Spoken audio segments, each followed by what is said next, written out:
Hello guys, I'm Nishant and I'm here with you with a new chapter number 2 of NCERT Maths class 8 obviously, which name is Linear Equations in One Variable. So come with me, जो कि हम pen paper पर करेंगे. So guys, linear equations in one variable. सबसे पहले आपको एक term समझनी होगी which is expressions. एक्सप्रेशंस क्या होते हैं? एक्सप्रेशंस जैसे कि x+1, x+3+4, x+2, these all are the expressions. आपने सिक्स्थ में भी सेवेंथ में भी एक्सप्रेशंस को पढ़ा हुआ है, यानी कि जिनमें वेरिएबल्स होते हैं, साइंस होते हैं एंड नंबर्स होते हैं 1 2 3 4. कितने भी वेरिएबल्स, ऑपरेशंस यानी कि साइंस एंड नंबर्स हो सकते हैं, बट सिर्फ इन तीनों चीज़ों को जो कंटेन करता है वो होता है एक्सप्रेशंस. वहीं एक टर्म आती है आपकी इक्वेशंस की. इक्वेशंस क्या होते हैं? Equations which contain a sign of this equal. Examples are x+1 = 2. इन सभी चीज़ों के साथ वेरिएबल, साइंस, नंबर्स के साथ साथ जो इक्वल टू का साइन भी कंटेन करे, ये वाला साइन भी जो कंटेन करेंगे उन्हें हम कहते हैं इक्वेशंस. जो कि सिंपल होते हैं बिना इस साइन के, उन्हें हम कहते हैं एक्सप्रेशंस. अगली टर्म है लीनियर इक्वेशंस. इक्वेशन पढ़ लिया जिसमें ये साइन होता है, बट लीनियर इक्वेशंस क्या होते हैं? लीनियर इक्वेशंस वो होते हैं which can hold only power 1 in any variable. Examples are x⁻2 + 2 = 4. अब देखिए, एक इक्वेशंस आपकी हो गई है ये वाली लीनियर इक्वेशंस. जो आपका चैप्टर का नाम है लीनियर इक्वेशंस, वो क्या होती हैं? विच कैन होल्ड, यानी कि जो वेरिएबल होता है. अब ये इस इक्वेशन में एक वेरिएबल है विच इज़ x और उसकी पावर 2, बट 2 जो है वो 1 या 1 से बड़ा है. This is not an linear equation but because the power of x is more than 1 means 2. अगर किसी भी वेरिएबल की पावर 1 से ज़्यादा होगी, यानी कि 2 3 4 5, ये सारी 1 से ज़्यादा जितनी भी पावर्स होंगी वो हमारी लीनियर इक्वेशंस नहीं होगी. बट यहाँ पर एक इक्वेशन मैंने यहाँ पर दी है x+2 + 9 + 8 = 0. इसके अंदर x की पावर कुछ भी नहीं है, यानी कि 1 है. x की पावर 1 है मीन्स ये लीनियर इक्वेशन है. आइए अगला पढ़ते हैं point. In an equation the values of the LHS are equal to the RHS like this. So x+4 = 6. एक इक्वेशन में ये वाला पार्ट और ये बीच में दीवार है, ये वाला पार्ट दोनों इक्वल होते हैं. अब अगर जैसे कि आप देख सकते हैं x की जो वैल्यू है वो 2 है, x को हम 2 मानेंगे, +4 = 6, और यहाँ पर भी 6 है, दोनों ही 6 हैं, यानी कि ये सही इक्वेशन है. जहाँ पर दीवार के आगे सही इक्वेशन हो, दीवार के पीछे भी सेम हो, वही होती है एक सही इक्वेशन.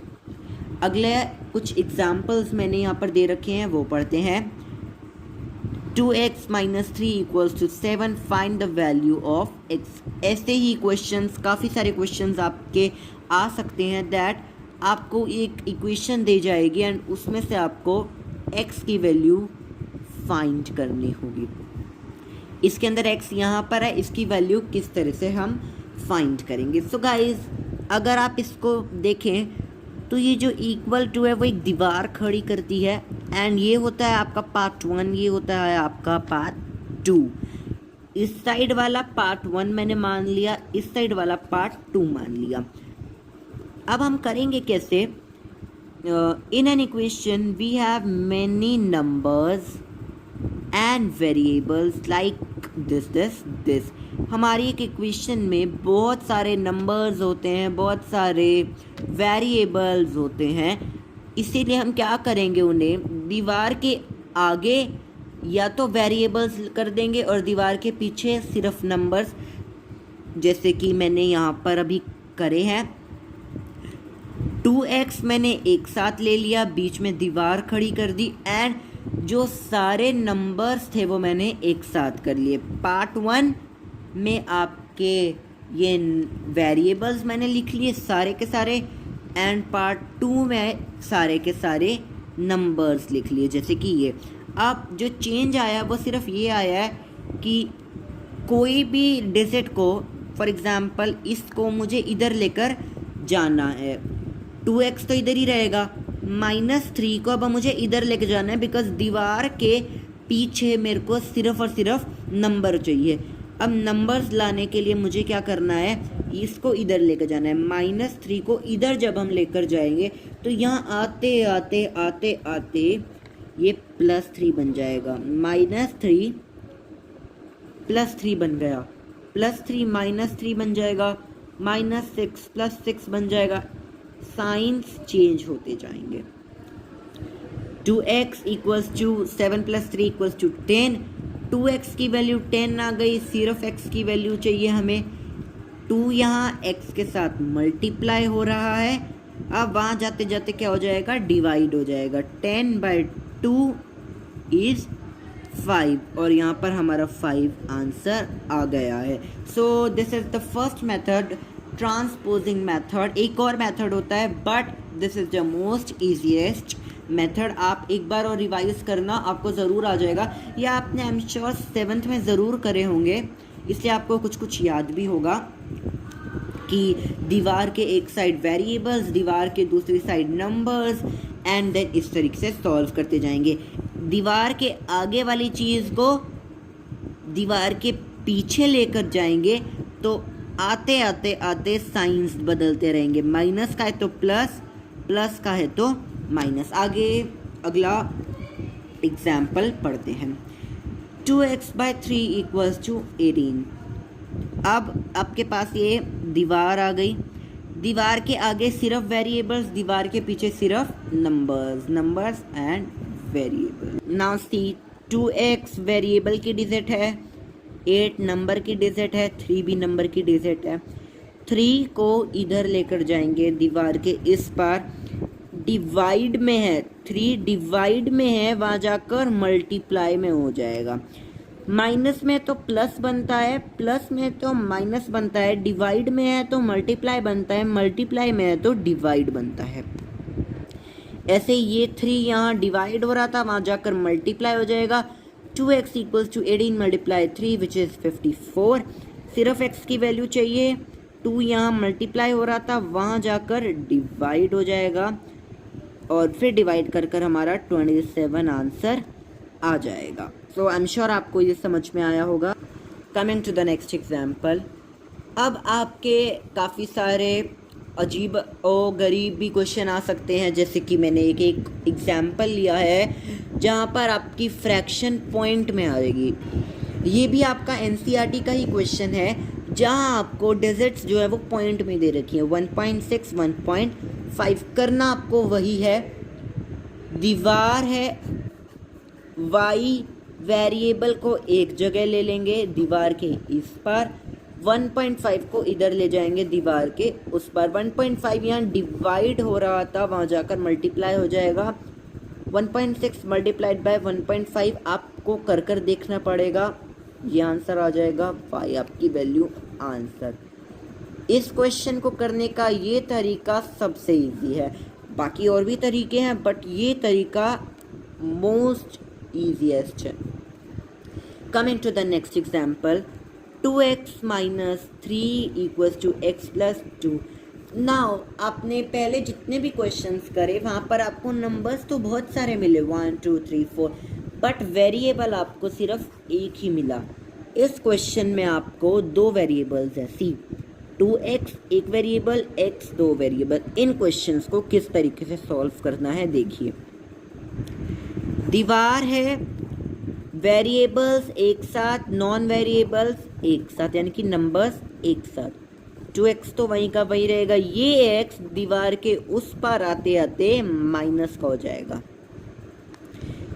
ये -3 उस पार आते आते +3 बन जाएगा, plus plus 3 2 5, 2x - x 1x मतलब x = 5 आंसर। जहाँ दो वेरिएबल्स हो वहाँ भी कोई मुश्किल की बात नहीं है, सिर्फ वही बात करनी है, वेरिएबल्स एक साइड, नॉन वेरिएबल्स एक side. Coming to the next, verify. Okay, इस क्वेश्चन को अब आपने आंसर निकाल लिया, 5 मेरा आंसर आ गया। मुझे पेपर में नहीं पता कि 5 मेरा आंसर कहीं गलत भी हो सकता है, तो मैं इसे वेरीफाई करूँगा दैट हाँ पक्का मेरा आंसर सही ही है।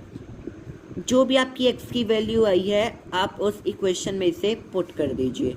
जैसे कि 2 है, 2 लिखा, x है, x की वैल्यू आ गई है 5, तो इसकी जगह 5 लिख दीजिए, -3। अब ये एक पार्ट को पहले सॉल्व करेंगे, 7 आंसर आया, दूसरे पार्ट को सॉल्व करेंगे, 7 आंसर आया, दोनों का आंसर सेम आया तो आपने क्वेश्चन सही करा है। दोनों का आंसर सेम नहीं आया, आपका क्वेश्चन बिल्कुल गलत है। ये मैंने आपको अभी पढ़ाया था। नेक्स्ट हम पढ़ते हैं फॉर्मिंग एनी इक्वेशन। अब ये थोड़ा सा डिफ़िकल्ट पॉइंट है, इसको आपको ध्यान से समझना पड़ेगा। इक्वेशन, ये जो इक्वेशन थी आपको मिली हुई थी बट आपको सॉल्व करनी थी। इसमें आपको वर्ड प्रॉब्लम लाइंस दी जाएंगी और आपको सॉल्व कर कर दिखाना है। आइए लाइंस पढ़ते हैं, वर्ड प्रॉब्लम्स जिन्हें आप कहते हैं। Sum of any two number is 10, 1 is 2 more than the other which is in the equation। पढ़ने में आपको बहुत ही अजीब लग रही हैं बट हैं बहुत ही easy. Sum of any two numbers is 10, क्या कहता है, आपके पास दो नंबर्स हैं, सी आपके पास दो नंबर्स हैं जिनको प्लस कर कर आपके पास 10 आंसर आएगा। आपके पास दो नंबर्स हैं, उसको प्लस कर कर 10 आंसर आएगा। मेरे को नहीं पता नंबर्स कौन से हैं कौन से नहीं है, बस ये पता है उनको प्लस कर कर 10 आंसर आएगा। और कहता है कि 1 is 2 more than the other। क्या कहता है, एक लेट द फर्स्ट नंबर, एक नंबर को मैंने x लेट कर दिया बिकॉज दोनों ही नंबर मेरे पास नहीं है। दोनों को निकालने के लिए मैंने एक को तो x लेट कर लिया, जहाँ जैसे कि मैंने लिखा हुआ है let the first number equals to x। मेरे को नहीं पता नंबर क्या है, इसलिए मैं क्या करता हूँ, एक को x लेट कर लेता हूँ, वेरिएबल में लेट कर लेता हूँ। दूसरे नंबर को अब आप कहेंगे y लेट कर लो, z लेट कर लो, a लेट कर लो, नो।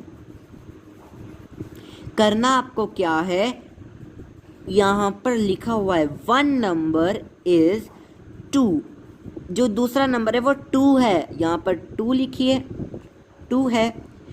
मोर देन का मतलब ज़्यादा, प्लस द अदर नंबर, दूसरा नंबर क्या लेट करा था, x। ये आपके पास आपका आंसर आ गया। अब आपको किस तरीके से इसे सॉल्व करना है, आप देखिए, दो नंबर्स का सम 10 है, एक नंबर ये रहा प्लस दूसरा नंबर ये रहा, इक्वल्स टू क्या है, 10। ये है फर्स्ट नंबर, ये है पूरा का पूरा सेकंड नंबर। इसको आप बहुत ही आसानी के साथ सॉल्व कर सकते हैं बिकॉज अब आपको सॉल्व करना आ गया है। क्या करेंगे, x 2x plus 2 equals to 10, 2x इधर रहेगा और ये इधर चला जाएगा। पूरा का पूरा सॉल्व करने के बाद आपके पास 4 आंसर आ जाएगा। 4 आपके पास x की वैल्यू आ गई, यानी कि फर्स्ट नंबर की वैल्यू आपके पास आ गई 4, जैसे कि मैंने लिखा हुआ है। सेकंड नंबर की वैल्यू निकालने के लिए सेकंड नंबर क्या था, 2 प्लस x लेट करा था, वही करेंगे, 2 का 2 प्लस का प्लस, x की वैल्यू 4 आ गई थी, 4 plus 2 equals to 6। So guys आइए एक और वर्ड प्रॉब्लम समझते हैं। इस वर्ड प्रॉब्लम को समझने से पहले मैं आपको एक चार्ट दिखाता हूँ जो आपको समझ में आना चाहिए। आपके वर्ड प्रॉब्लम्स में आपके एजेस आएंगे, नंबर्स आएंगे, अलग अलग वेरिएबल्स आएंगे, अलग अलग नेम्स आएंगे, बट कुछ चीज़ें ऐसी होंगी जो सेम होंगी, यानी कि वर्ड प्रॉब्लम में अगर आपका मोर देन दिया होगा, मोर देन का मतलब ज़्यादा, उसका मतलब है प्लस, आपको प्लस करना है। लेस देन का मतलब होता है कम, कम है तो यानी कि आपको माइनस करना है। अगर आपके वर्ड प्रॉब्लम में टाइम्स लिखा हुआ आ गया, टाइम्स, तो यानी कि वो है मल्टीप्लाई। सो वर्ड प्रॉब्लम समझते हैं। If Sonali's age is 20 times her papa's age, what is the present age of Sonali if 5 years later she will be of 55? So in this word problem क्या कहता है कि जो सोनाली है, Sonali is a girl whose age is, whose present age is 20 times her papa's age, यानी कि उसके पापा की एज से 20 टाइम्स है। आई डोंट नो उसके पापा की एज क्या है, तो मैं क्या करा, मैंने लेट सोनालीज पापा एज, मैंने उसके पापा की एज को लेट कर लिया x years. X years let करने के बाद मुझे अब सोनाली की एज चाहिए। सोनाली की एज भी मुझे नहीं पता। सोनाली की एज निकालने के लिए मैं क्या करूँगा, सोनालीज एज इज, सोनाली की एज तो दी ही हुई है, सोनालीज एज इज़ 20, सोनाली की एज क्या है, 20 है, टाइम्स, टाइम्स का मतलब हमने क्या पढ़ा था, मल्टीप्लाई, इसलिए हमने यहाँ पर मल्टीप्लाई लिखा। फिर लिखा पापाज एज, हर पापाज एज, उसके पापा की एज क्या है, एक्स है, multiply x which is equals to 20x। अब हम अकॉर्डिंग टू क्वेश्चन करेंगे। 20x हमें चाहिए क्या, उसने क्वेश्चन में क्या बोला है, what is the present age of Sonali, Sonali की एज क्या होएगी, सोनाली की एज निकालनी है। सोनाली की कितनी एज है वैसे, 20x, 20x is the present age of Sonali. 20x में 5 साल बढ़ गए। उसने क्या कहा, इफ़ 5 years लेटर, 5 साल बाद उसकी एज क्या होएगी, 55 इक्वल्स टू 55। अब हम इसको सॉल्व करेंगे। 20x इक्वल्स टू, दीवार खड़ी कर दी, ये प्लस में है, वहाँ जाकर माइनस में चला जाएगा। 55 minus 5 equals to 50 and x की वैल्यू निकालेंगे 20, यहाँ मल्टीप्लाई में, वहाँ जाकर डिवाइड का, ये कट जाएगा, ये कट जाएगा, 5/2 is the value of x। अब हमें x की वैल्यू 5/2 पता चल गई। हमें सोनाली की प्रेजेंट एज चाहिए। सोनाली की प्रेजेंट एज कितनी है, 20x। 20x क्या मतलब 20 मल्टीप्लाइड बाय x की वैल्यू क्या आई, 52। अब आप 20 मल्टीप्लाइड बाय 5/2 को जितना मर्जी काट दीजिए, आपका आंसर 50 ईयर्स आ जाएगा। यानी कि अब सोनाली की एज 50 ईयर्स है। और अब आप खुद ही सोचिए, उसने कहा था 5 साल बाद उसकी 55 होगी, obviously 50 plus 5 is equal to 55, यानी कि आपका क्वेश्चन बिल्कुल सही है। आप ये 2-3 बार रिवाइज करना, आई एम श्योर आपको हो जाएगा। सो गाइस, वर्ड प्रॉब्लम तो मैं और नहीं यहाँ पे करवा पाऊँगा, बट हाँ, ये वर्ड प्रॉब्लम्स आपकी 2.2 एंड 2.3 एक्सरसाइज में है, वहाँ से आप इसकी प्रैक्टिस कर सकते हैं। Coming to the next method, next part, cross multiplication method. तो आपके पास नंबर्स हो, आपके पास डिजिट्स होती हैं, आपके पास क्वेश्चंस होते हैं, आप उन्हें सॉल्व करते हैं।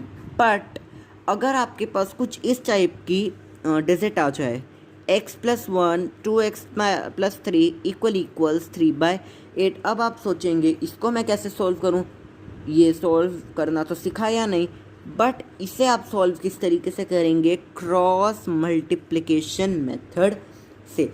जैसे कि आपके पास दो फ्रैक्शंस हैं x/y a/3, उसको आप किस तरीके से सॉल्व करेंगे आई डोंट नो, इसलिए हम क्या करेंगे, बीच में एक मल्टीप्लाई का, बड़ा सा मल्टीप्लाई का साइन बना देंगे, और उसका मतलब क्या होएगा, ये वाला इस नंबर से मल्टीप्लाई हो रहा है, यानी कि x multiplied by r and a multiplied by y।